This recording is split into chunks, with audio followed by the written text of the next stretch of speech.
Le Conseil des ministres a examiné et adopté plusieurs projets de décret, dont celui fixant les modalités de gestion et procédures d'accès au portail numérique des services publics Khadamati.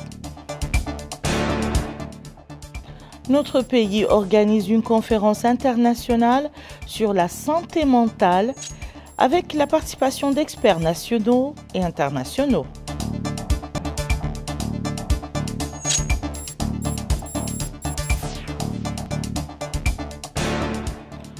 L'Autorité nationale de lutte contre la traite des personnes assiste l'École nationale de police par la fourniture de bureaux et d'un manuel de formation pour l'enseignement des matières liées à la traite de personnes et au trafic de migrants.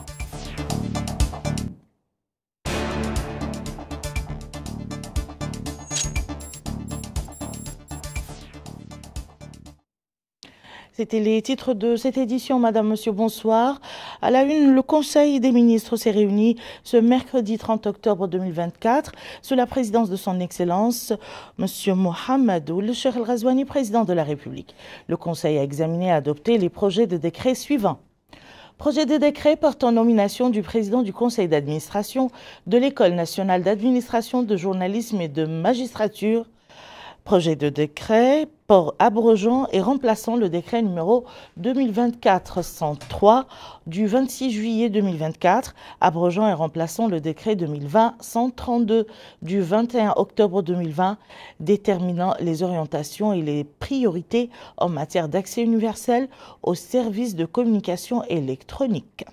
Ce projet de décret apporte deux modifications visant d'une part une plus grande collaboration entre le ministère chargé des communications électroniques et l'autorité de régulation dans la mise en œuvre des programmes d'accès universel aux services des communications électroniques et d'autre part la mise en place d'un comité conjoint chargé du suivi et de la coordination de la mise en œuvre des programmes de services universels qui en définit les missions, les compositions et les règles d'organisation et de fonctionnement. Projet de décret fixant les modalités de gestion et procédures d'accès au portail numérique des services publics Khadamati. Cette plateforme numérique a pour objectif de contribuer à l'amélioration de l'efficacité des services publics en facilitant l'accès des citoyens aux services administratifs. La plateforme numérique permettra aux citoyens d'utiliser une infrastructure numérique sécurisée pour exprimer leurs doléances, déposer leurs signalements ou formuler leurs plaintes en cas de besoin. Ce projet de décret précise les modalités de mise en place, d'organisation et de fonctionnement de chaque plateforme ou sous-application dans le cadre de ce portail. Le ministre de l'Autonomisation des jeunes, de l'Emploi, des Sports et du Service civique a présenté une communication sur la mise en place d'un service civique souple conformément à la vision de son Excellence Monsieur le Président de la République. Cette communication a pour objectif d'informer sur l'autonomisation des jeunes relevant de l'axe relatif à la participation politique et civique conformément à la vision et à l'approche intégrée du département. Elle a pour objectif d'examiner le document cadre conçu pour la mise en place d'un service civique souple, les conditions dans lesquelles s'est opérée l'opération du lancement de l'activité pilote pour la mobilisation de 500 jeunes volontaires du service civique pour effectuer des missions de bénévolat dans le cadre de l'approche Nouakchott-Ville moderne. Le ministre des Affaires étrangères, de la coopération africaine et des Mauritaniens de l'extérieur a présenté une communication relative à la situation internationale. Le ministre de l'Intérieur, de la promotion, de la décentralisation et du développement local a présenté une communication relative à la situation intérieure. Le ministre de la Transformation numérique et de la modernisation de l'administration, ministre de la Fonction publique et du Travail par intérim, a présenté une communication relative à la détermination de la représentativité des organisations syndicales des travailleurs. Cette communication vise à renforcer la participation des salariés dans la gestion de leur vie professionnelle à travers l'identification des organisations syndicales les plus représentatives et ainsi une restriction du mouvement syndical national à la seule fin de mieux prendre en compte les intérêts matériels et moraux des travailleurs dans les deux secteurs publics et privés. Il contribuera également à l'affermissement de la démocratie au sein des rapports professionnels et à l'amélioration de la gouvernance des institutions de dialogue social et de la négociation collective. La détermination de la représentativité participera en outre à l'instauration de la confiance entre les partenaires sociaux conformément aux orientations de son Excellence Monsieur le Président de la République. Le ministère des Mines et de l'Industrie a présenté une communication relative au secteur industriel et aux perspectives de développement. Cette communication fait le diagnostic du secteur industriel et propose des solutions concrètes et des actions ciblées à même de relever des défis auxquels fait face notre industrie et d'assurer une relance du secteur à travers une augmentation sensible du rythme de création des entreprises. Ces solutions permettront en outre de renforcer la compétitivité des entreprises industrielles, de diversifier l'économie nationale et de créer des opportunités d'emploi durables sur la base de la stratégie de développement du secteur industriel adoptée en Mauritanie. Le ministre de l'Élevage a présenté une communication sur l'organisation d'un forum de haut niveau sur le pastoralisme Nouakchott plus 10 qui se tiendra les 6, 5 et 7 novembre 2024. Cette communication précise les modalités d'organisation de ce forum qui vise à évaluer les acquis, identifier de nouveaux défis et envisager de nouvelles mesures pour soutenir le développement des systèmes de production pastoraux et agro-pastoraux et leur résilience dans la zone du Sahel. Participeront à ce forum les représentants de 6 pays, la Mauritanie, le Sénégal, le Mali, le Burkina Faso, le Niger, le Tchad. Enfin, le Conseil a pris les 2 mesures individuelles suivantes. Ministère de l'Équipement et des Transports, cabinet du ministre chargé de mission, Wan Osman, précédemment directeur des infrastructures de transport, administration centrale, direction des infrastructures de transport, directeur Gaï Moussa, précédemment conseiller technique au ministère de l'Habitat, de l'Urbanisme et de l'Aménagement du territoire. Le ministre des Affaires étrangères, de la coopération africaine et des Mauritaniens de l'extérieur, M. Mohamed Salm Merzoug, a reçu aujourd'hui son Excellence M. Napoléon Abdoulaye, ambassadeur de la République du Ghana en Mauritanie. Au cours de l'entretien, le ministre des Affaires étrangères et le diplomate ghanéen ont passé en revue les relations bilatérales entre les 2 pays, les moyens susceptibles de les renforcer et de les développer, ainsi que les questions d'intérêt commun. L'entretien s'est déroulé en présence de M. Hamza Maïlim, ambassadeur, directeur de l'Afrique à la Direction générale de la coopération bilatérale au ministère des Affaires étrangères.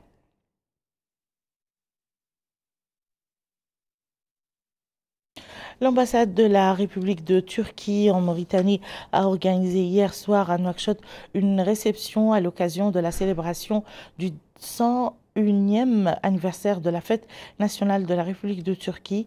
Le gouvernement a été représenté à la cérémonie par M. Mohamed Salm Merzoug, ministre des Affaires étrangères, de la coopération africaine et des Mauritaniens de l'extérieur, M.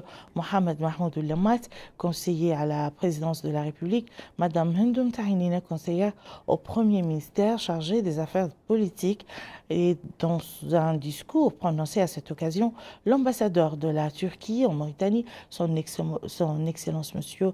Burhan Koroğlu, a indiqué que les relations culturelles, politiques et économiques entre la Turquie et la Mauritanie connaissent actuellement un développement sans cesse croissant ajoutant qu'il constitue un exemple frappant de l'amitié de longue date entre les deux pays. L'ambassadeur a affirmé que les étudiants mauritaniens en Turquie contribuent, après l'obtention de leur diplôme, au renforcement des relations entre les deux pays, tandis que les hommes d'affaires développent également ces rapports dans les domaines du commerce, des infrastructures, de l'exploitation minière, de la pêche et des travaux publics. La première conférence internationale sur la santé mentale en Mauritanie a démarré ce matin dans la capitale avec la participation d'experts et de spécialistes de notre pays et de quelques pays étrangers. La conférence vise à unifier les efforts et à renforcer la coopération pour sensibiliser et fournir de meilleurs soins psychologiques aux patients. Mohamed El-Khattat.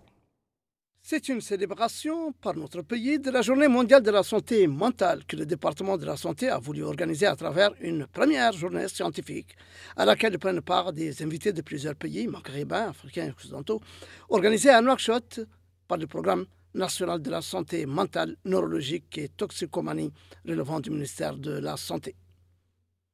S'exprimant à cette occasion, le ministre de la Santé, M. Mohamed Abdallahi Ould-Woudi, a précisé que la santé mentale et neurologique est un aspect du dispositif de la couverture sanitaire et aucun développement ni prospérité de l'individu ne peut être réalisé sans en tenir compte comme étant partie intégrante de la santé publique et globale. Malgré cela, la santé mentale, dit-il, continue dans nos sociétés de faire face à d'innombrables obstacles nés des défis culturels et de stigmates.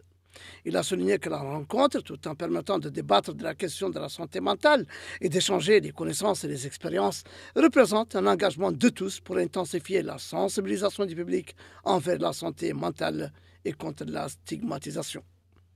Pour sa part, la représentante résidente de l'Organisation mondiale de la santé en Mauritanie, Mme Charlotte Fatine-Ndiaye, a indiqué: Votre présence ici, encore, est un signal fort de l'engagement de l'État pour cette cause. Ensemble, nous devons faciliter un dépistage précoce des troubles mentaux, encourager un accès plus large aux soins de santé mentale et fournir un accompagnement constant aux personnes concernées. Cela exige des ressources humaines qualifiées, des campagnes de sensibilisation et des programmes éducatifs pour que chaque individu se sente soutenu sans crainte de jugement. De son côté, le coordinateur du programme national de la santé mentale, neurologique et toxicomanie au ministère de la Santé a souligné que cette rencontre a réuni des délégations du Maroc, de la Tunisie, du Sénégal, du Niger, de France et des États-Unis d'Amérique pour un même objectif qui est de briser les barrières culturelles, surmonter les obstacles pour un service de santé accessible à tous les citoyens. Au cours de cette cérémonie, plusieurs personnalités ont reçu des distinctions. En premier, le ministre de la Santé, feu le médecin colonel Ahmed Hamadi et bien d'autres pour les efforts déployés en matière de santé mentale. Notre capitale a également abrité un atelier de formation des cadres et membres de la Commission nationale des droits de l'homme. La présente session s'inscrit dans le cadre des programmes de formation et d'encadrement des intervenants de la Commission dans les domaines liés à leur travail. Le point avec Bokar Boylaba. L'objectif de l'atelier est de renforcer les capacités des membres et cadres de la Commission nationale des droits de l'homme sur les droits humains. Et dans une allocution de vertu des travaux, le président de la Commission nationale des droits de l'homme, Ahmed Salem Bouhbeini, a souligné l'importance de cet atelier de 2 jours qui permettra d'approfondir les concepts fondamentaux des droits de l'homme. Il s'est déclaré convaincu qu'il renforcera les capacités des membres et cadres de la Commission dans l'exercice de leurs nombreuses tâches de promotion et de protection des droits de l'homme. Pour mener à bien ces tâches, les cadres et membres de la Commission nationale des droits de l'homme doivent disposer de grandes capacités. En tant que membre et cadre de la CNDH, vous avez une mission qui est très essentielle, qui est de garantir que les droits de chaque individu soient respectés, protégés et promus, en particulier ceux des groupes les plus vulnérables. Cette mission nécessite des compétences solides ainsi qu'une connaissance approfondie des normes internationales et des bonnes pratiques telles que les principes de Paris. Cet atelier va offrir une précieuse opportunité pour vous d'apprentissage, mais aussi de partage d'expériences. et visera à renforcer non seulement vos compétences individuelles, mais également la capacité collective de la CNDH à relever les défis futurs auxquels vous ferez face. L'assistance a eu droit à un exposé sur le rôle de la Commission nationale des droits de l'homme. C'est sous le thème « La cybercriminalité, perspectives et défis » que le ministère de la Justice, en collaboration avec le Centre arabe de recherche juridique et judiciaire, a organisé une journée de sensibilisation. L'objectif de la rencontre, c'est de sensibiliser les juges et les éléments des forces de l'ordre dans le domaine de la lutte contre la cybercriminalité, mais aussi renforcer leurs capacités en la matière. Maïmouna Lo.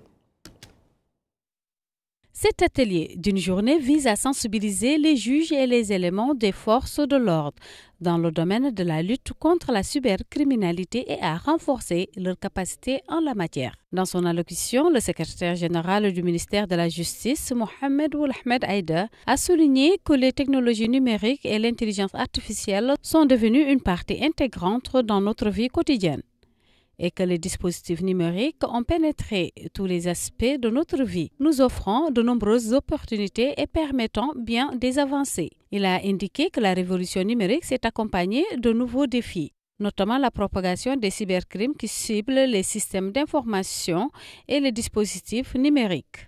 Dans ce contexte, le rôle du pouvoir judiciaire est d'apporter un soutien juridique à la lutte contre la cybercriminalité, l'application des lois et à la création de la structure juridique nécessaire pour faire face à ce nouveau type de criminalité, a-t-il déclaré. Pour sa part, Youssouf Khalil, vice-président de l'ACLJR, Centre arabe de recherche juridique et judiciaire, a salué l'importance de cet atelier pour la promotion de connaissances juridiques sur la cybercriminalité et l'échange d'expériences dans ce domaine émergent. Quant à Maître Bilal Abdallah, est revenu sur le développement du cyberattaque et les différents outils juridiques mis en place par les législateurs pour faire face à ces attaques. Des exposés sur l'architecture numérique, les cyberattaques, la cybercriminalité, les preuves numériques et les enquêtes criminelles numériques ont été présentés par les experts en mettant l'accent sur l'état actuel de la cybercriminalité en Mauritanie. L'autorité nationale de lutte contre la traite des personnes et le trafic des migrants, relevant du commissariat aux droits de l'homme et à l'action humanitaire, a remis aujourd'hui à Nouakchott des fournitures de bureaux et un manuel de formation pour l'enseignement des matières liées à la traite des personnes et au trafic de migrants à l'École nationale de police. Cette assistance va permettre le renforcement des capacités des élèves de l'École nationale de police et des officiers de police judiciaire. Bokar Bouelaban en dit plus. La lutte contre la traite des personnes et le trafic de migrants est sans relâche. Les pouvoirs publics multiplient des initiatives pour endiguer ce phénomène. Illustration, c'est ce lancement du partenariat dans le domaine de formation sur la traite des personnes entre l'instance nationale de lutte contre la traite des personnes et le trafic de migrants et l'École nationale de police. Justement, le directeur de l'École nationale de police, le commissaire divisionnaire Mohamed Ould-Ahmed Jidou, a indiqué que cet appui contribuera au perfectionnement des agents de police de l'ensemble du territoire national, notamment ceux travaillant au poste frontalier et les officiers de police judiciaire, afin de lutter contre la traite des personnes et le trafic de migrants dans le respect de la loi et des principes des droits de l'homme. À son tour, le directeur de l'Office national de lutte contre la traite des personnes et le trafic illicite de migrants, Cheikh Tourad Abdelmalik, a souligné que ce partenariat permettra de renforcer les capacités des forces de l'ordre, améliorer leur performance et accroître leur efficacité. Et il a salué la réaction positive et rapide de la Direction générale de la Sécurité nationale à travers l'École nationale de police pour créer ce partenariat. Ainsi, cette assistance offerte par l'instance nationale de lutte contre la traite des personnes et le trafic de migrants permettra de renforcer les capacités des bénéficiaires. Le lancement de ce partenariat entre l'École nationale de police et l'instance nationale de lutte contre la traite des personnes et le trafic des migrants, rattaché au commissariat aux droits de l'homme, à l'action humanitaire et aux relations avec la société civile, a traduit la ferme volonté du gouvernement à lutter contre la traite des personnes et le trafic des migrants eu égard aux engagements internationaux souscrits par notre pays. Il s'agit en substance d'intégrer dans le curricula de formation des écoles de police des modules de formation, des modules d'enseignement sur la traite des personnes et le trafic des migrants. Un partenariat de même portée a également été signé avec l'École nationale d'administration, de magistrature et de journalisme et il sera également élargi aux autres écoles nationales. Au terme des échanges d'allocution, les deux entités se sont informées de la nature et la quantité d'outils bureautiques pour l'enseignement des matières liées au phénomène de la traite des personnes et le trafic de migrants. Le comité régional d'urgence dans la wilaya du Gorgol a tenu aujourd'hui une réunion sous la présidence du Wali, M. Ahmed Nawel Sideba, pour discuter de la situation dans la ville de Toufoundé-Sivé ainsi que des moyens de soutenir la population et d'assurer son retour dans les foyers. Le Wali a déclaré que le comité régional d'urgence a décidé, il y a 2 jours, d'envoyer une délégation dans cette localité pour avoir une idée précise de la situation de la ville et des habitations endommagées par les eaux et de ceux où les citoyens peuvent retourner, ajoutant que grâce aux observations de ce comité et aux photos prises par drone, il a été confirmé que le nord de la ville, qui comprend 152 familles, est encore inaccessible pour les habitants. Le Wali a ajouté que, vu cette situation, le comité régional a proposé d'introduire une demande au comité ministériel chargé de la gestion des urgences et des crises d'envoyer une mission composée de 3 secteurs, habitat, urbanisme et aménagement du territoire, hydraulique et assainissement, et équipements et transports, pour fournir des suggestions et des solutions sur la base desquelles une solution définitive à cette question peut être trouvée. Il a ajouté que dans le sud de la ville, le comité régional d'urgence commencera à travailler avec les moyens dont il dispose, y compris les moyens logistiques de la wilaya du Gorgol, la délégation de l'hydraulique et de l'assainissement et de la sécurité civile, pour agir dans le sens d'un rapide retour à la vie normale.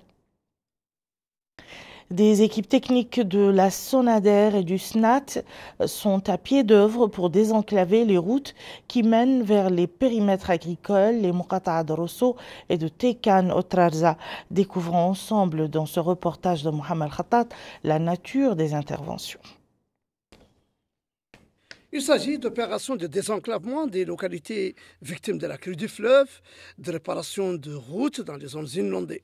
Ici, à Tekan et ses environs, la SONADER mène des interventions dans le cadre d'un programme d'urgence visant à désenclaver plusieurs regroupements villageois et construire des digues de sable pour protéger la ville des eaux du fleuve, comme le précise M. Mohamed El Braik, délégué régional de la SONADER au Trarza, affirmant que les interventions ont concerné le village du PK6 en construisant des digues de sable sur l'axe d'Mbaral qui risquait d'inonder la ferme d'Mpourier. Nous avons, a-t-il dit, intervenu dans l'axe de Gouibina, Pelle, en premier avant de construire une ceinture autour de Tekan où le niveau de l'eau a dépassé de 30 cm celui de la ville.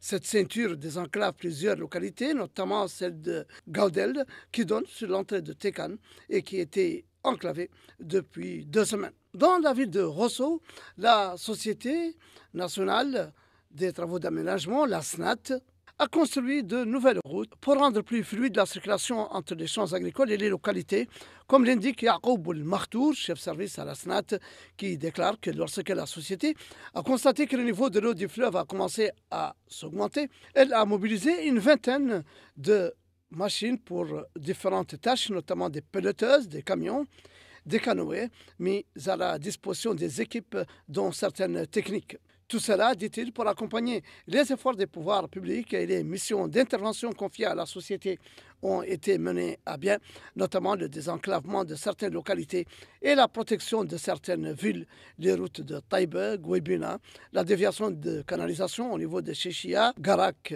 et Nakhwa, entre autres. Il faut noter que les conventions des 2 sociétés avec les pouvoirs publics prévoient des interventions dans d'autres zones. Ainsi donc prend fin ce journal. Je vous en rappelle les principales informations. Le Conseil des ministres a examiné et adopté plusieurs projets de décret dont celui fixant les modalités de gestion et procédures d'accès au portail numérique des services publics, Khadamati. Notre pays organise une conférence internationale sur la santé mentale avec la participation d'experts nationaux et internationaux.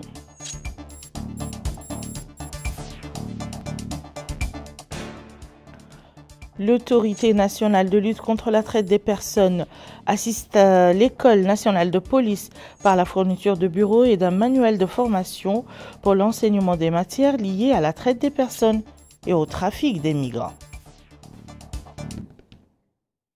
Merci, Madame, Monsieur, de nous avoir suivis. À très bientôt, Inch'Allah.